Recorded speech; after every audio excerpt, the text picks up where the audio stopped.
Mtu mmoja na majusi aitwaye Mekiori alitoa dhahabu. Dhahabu ile iliwakilisha uungu wa Yesu. Wachambuzi wameeleza kwamba dhahabu ile iliwakilisha uungu wa Yesu. Soma Isaya 9. Isaya 9. Isaya 9 mstari wa 6.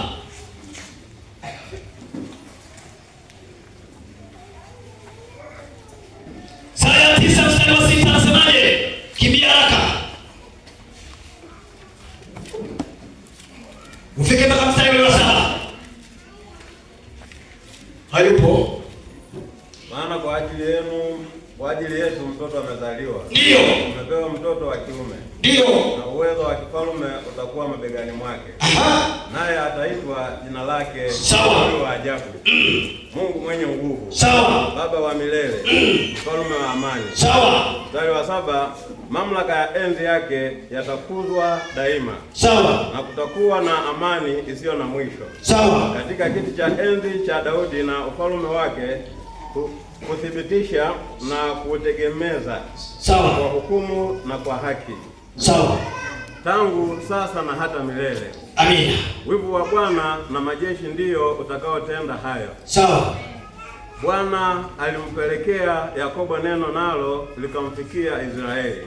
Amina. Nao watu wote watajua, yani Efraimu na yeye akaaye Samaria, wasemao kwa kiburi na kwa kujisifu nafsi zao. Komea hapo. Amina. Bwana Yesu asifiwe. Hicho ni Kiswahili kidogo kimechagua. Anasema maana kwa ajili yetu mtoto amezaliwa. Tumepewa mtoto mwanaume na uweza wa kifalme utakuwa begani mwake, naye ataitwa jina lake Mshauri wa Ajabu, Mungu mwenye nguvu, Baba wa milele, Mfalme wa amani. Haleluya. Mfalme wa amani, Mungu mwenye nguvu, mwenye mamlaka, amezaliwa. Mshauri wa ajabu. Ufalme hautaondoka mabegani mwake, atakuwa umeubeba siku zote. Huyu ni mtoto anayekwenda kuzaliwa aitwaye Emanueli, yani Mungu pamoja nasi. Mungu anaishi na wewe, Mungu anaishi na mimi, Mungu anaishi na mjane, Mungu anaishi na yatima, Mungu anaishi na tajiri, anaishi na watu wote.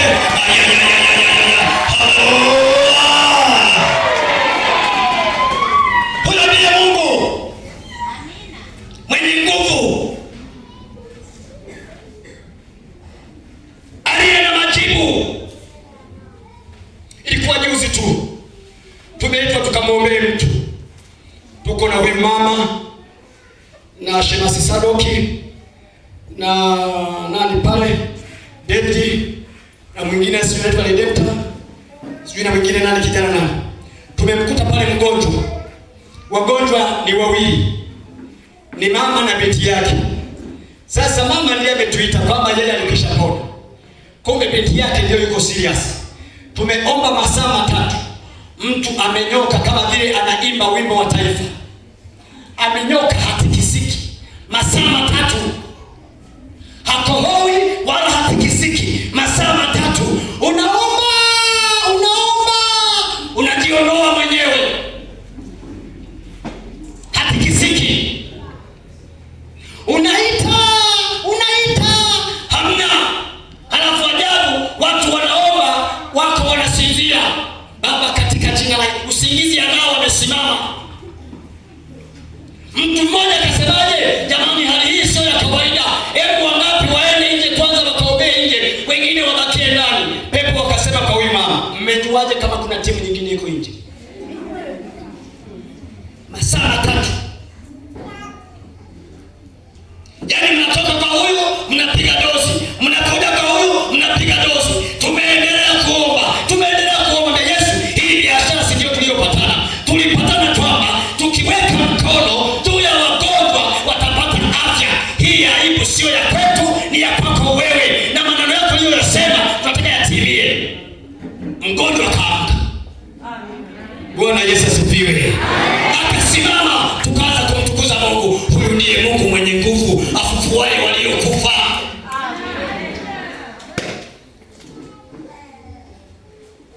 yule binti aliyekuwepo katika nyumba ya Naamani alimweleza Naamani, kule kwetu Samaria yuko mtumishi wa Mungu aitwaye Elisha. Kule kwetu kale kabinti kanaeleza maisha nyumbani kwao bila kujali kwamba yeye ni mateka. Kumbuka huyu binti alichukuliwa kama mateka wakati wa vita, lakini bado anasema kule kwetu yuko mtumishi wa Mungu aitwaye Elisha. Shida hii ya ukoma anaweza kaimaliza. Yuko mtu kamdada kanamhubiri mtu, pamoja na kwamba mimi ni mateka, niko hapa natumika kule, lakini kule kwetu yuko Mungu anayesema na mtumishi wa Mungu aitwaye Elisha. Hii shida inawezekana. Naamani akasema, wewe mtoto vipi wewe? Ndio. Na mkewe Naamani akashikilia msumari. Wewe naye vipi? Si usikilize.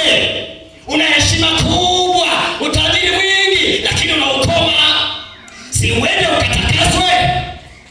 Akasema sawa, akaondoka. Akapewa sharti ambalo bila kudharaulika. Wewe bana ndio anakupasa, unatakiwa uende ukaoge mto. Kajikamili mara 7. Akasema wewe, mimi mtu mkubwa bana. Kule kuna mito ya Dameski, sijui mito gani. Nayo ungeniambia, mimi nimekuambia mto Yordani ukaoge.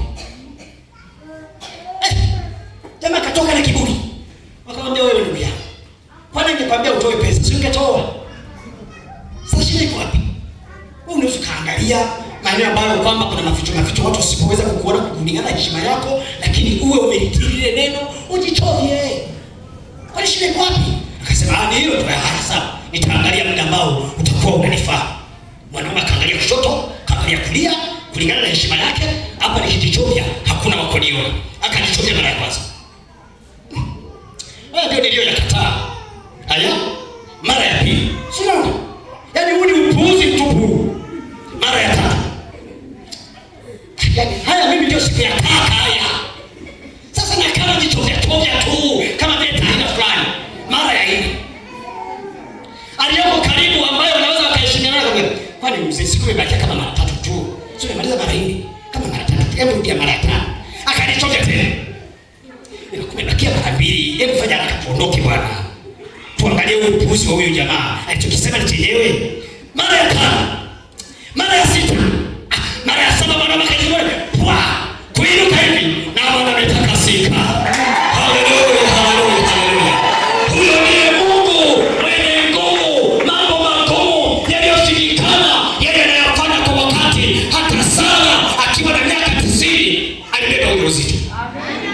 Jambo la kihistoria halijawahi kuonekana kwenye uso wa dunia. Miaka 90 kutungwa mimba bibi. Wakati wengine wana miaka 15, miaka 20 mimba zimedunda. Safisha. Fanyaje? Safisha. Koroga, fanyaje? Meza hiki. Nenda hivi, mimba zimedunda. Yeye mwaka wa 90 mimba. Baba ni miaka 100. Na yeye anaanza kutangulia sasa kwenda kliniki. Kama kawaida. Wale vijana wa bibi, hii safu ni ya mama wajawazito. Kwani shida ni nini? Na mimi nimesimama kama mlivyosimama.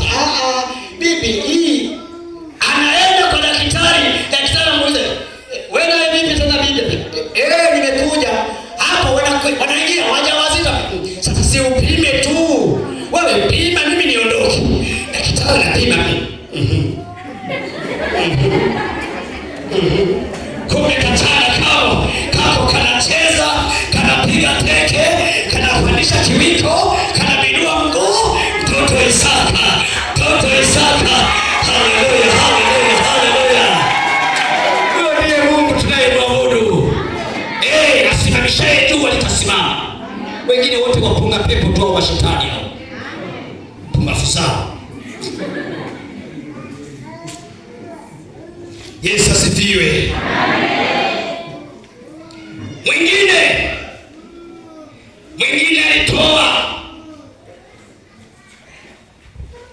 alitoa nini huyu? Alitoa manemane kuonyesha kifo cha Yesu.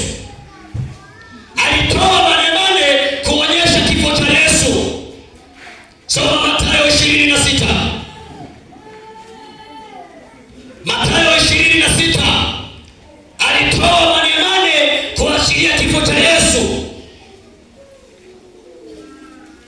Mathayo 26 mstari wa 7 hadi wa 12. Kama umepaona changamka. Changamka, changamka, changamka. Ya. Wewe Yesu mzuri kweli. Yesu mtamu wewe. Mathayo 26 mstari wa 7 mpaka 12, mstari 5. Mstari wa 7 Biblia inasema, ndio mwanamke mwenye kibweta cha marihamu sawa ya thamani kubwa ndio alikaribia akamimina kichwani pake sawa alipoketi chakulani. Sawa. Wanafunzi wake walipoona wakasikiwa, wakasema, ndio ni wa nini upotevu huu? Sawa. 9 maana marihamu hii ingaliweza kuuzwa kwa fedha nyingi wakapewa maskini. Ndio. 10 Yesu akatambua akawaambia, sawa, mbona mnamtaabisha mwanamke? Sawa. Maana ni kazi njema aliyonitendea mimi. Sawa. Kwa maana siku zote mnao maskini pamoja nanyi, lakini mimi hamnami siku zote. Sawa. 12 Maana kwa kunimwagia mwili wangu, sawa, marihamu hiyo ametenda hivyo ili kuniweka tayari kwa maziko yangu. Amen. Amina. Bwana Yesu asifiwe. Walipeleka manemane kwa jambo maalumu wakitabiri kifo cha Yesu. Sasa wanafunzi wamekaa, wametulia, wako na mfalme Yesu. Akatokea mama mmoja kahaba. Aisee, kahaba unanuka. Ukahaba unafanyaje? Ukahaba unanuka. Mtu mmoja aliwahi kukulipa historia jinsi gani ukahaba unavyonuka kule Mtwara. Halo. Nataka nikupe hicho kionjo. Kinga sikio. Wale jamaa walikuwa na mpango wa kuiba mbwa. Wakasema sasa hapa tunafanyaje ili tuibe mbwa wa kutosha tukawauzie wanaotengeneza barabara. Wakamtafuta mbwa aliyepandisha joto. Wakati wamempata mbwa aliyepandisha joto, wakamshika. Sijui wakampapasa, sijui wakafanyaje, ule ute ukatoka. Wakapiga wakajipaka. Walipojipaka wakaenda kujificha ndani. Mbwa wote wakamsanyikia hapa mlangoni. Mbwa mmoja mmoja anaingizwa ndani. Mbwa mmoja mmoja anaingizwa ndani. Ukahaba unanuka. Kahaba anamfahamu kahaba mwenzake. Mlevi anamfahamu mlevi mwenzake. Mvutaji anaonekana hata kwa macho. Huyu ni mvutaji wa sigara. Unaona anaulizwa tu vipi? Sigara hujanunua? Macho yanatambulisha. Ukahaba unanuka. Wale manemao wamekaa na Yesu. Hapo wanamuona mama mmoja kahaba anakuja. Anaanza kujibiringita pale kwa Yesu. Mara amelia, mara amefanyaje? Mijamani takasirika akasema, ushenzi gani huu? Yaani wewe unakupita huyu. Sisi wenyewe wanaona tunaokopa bwana. Wewe unafanyaje hivi? Yesu akasema, mbona mnamtabisha huyu mama? Kosa lake ni nini? Unajua mzee marihamu kama ingeliuzwa wangelipewa maskini. Yesu anamwambia hapana. Hapana, maskini mnao siku zote, ila mimi hamnani. Unajua tukifanya kitakumbukwa. Huyu yuko anafanya yatakayonipata baadaye. Na haya yatazungumzwa na wengi. Yataandikwa. Yesu asifiwe. Amen. Yale yalikuwa ni kwa ajili ya kutabiri kwamba Yesu atakuja afe na akifa afufuke. Mafuta yale yalikuwa ni mafuta ya gharama yaliyopakwa wafalme au watu mashuhuri. Sasa huyu mtu anakwenda na manemane akijua kwamba anatoa vitu hivi, lakini vimepelekea watu muhimu waitwao wafalme, na Yesu ni mfalme, Bwana wa mabwana, simba wa kabila la nani? Wala sikuchoshi, niko namaliza muda huu. Sikuchoshi. Mtu wa tatu alitoa nini? Mtu wa tatu alitoa uvumba kuonyesha maombi. Soma kitabu cha Ufunuo sura 8 mstari wa 3 mpaka wa 4.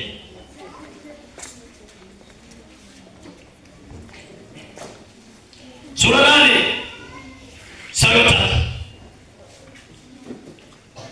Ufunuo Yohana sura 8 mstari wa 3 mpaka wa 4. Ndio. Tasoma kama ilivyoandikwa. Ndio. Na malaika mwingine akaja akasimama mbele ya madhabahu, ndio, mwenye chetezo cha dhahabu. Sawa. Akapewa uvumba mwingi, ili autie pamoja na maombi ya watakatifu juu ya madhabahu ya dhahabu, sawa, iliyo mbele ya kiti cha enzi. Sawa. Na moshi wa ule uvumba ukapanda mbele za Mungu, ndio, pamoja na maombi ya watakatifu kutoka mkononi mwa malaika. Amina. Amina. Mpigie Yesu makofi. Mpigie Yesu makofi mengi. Ule uvumba ni maombi ya watakatifu yaliyopanda kwenda mbinguni. Mpendwa, unapoomba usifikirie kama umepiga ngumi hewa. Maombi yako yanakwenda, yanapasuana. Mungu yuko tayari kukusikia wewe, maana ndivyo amesema katika Yeremia 33 mstari wa 3, niite nami nitaitika, kisha nitakuonyesha mambo makubwa na magumu usiyoweza kuyachukua. Uvumba ni maombi, ni manukato, ni mafuta. Mpendwa, ona furaha ukiomba Mungu. Ona nafasi utengeneze mwanya, hata ukiwepo ofisini kwako. Angalia, hata dakika 5 zinatosha. Yesu anasema hamkuomba hata saa moja, wala sio masaa mawili, saa hii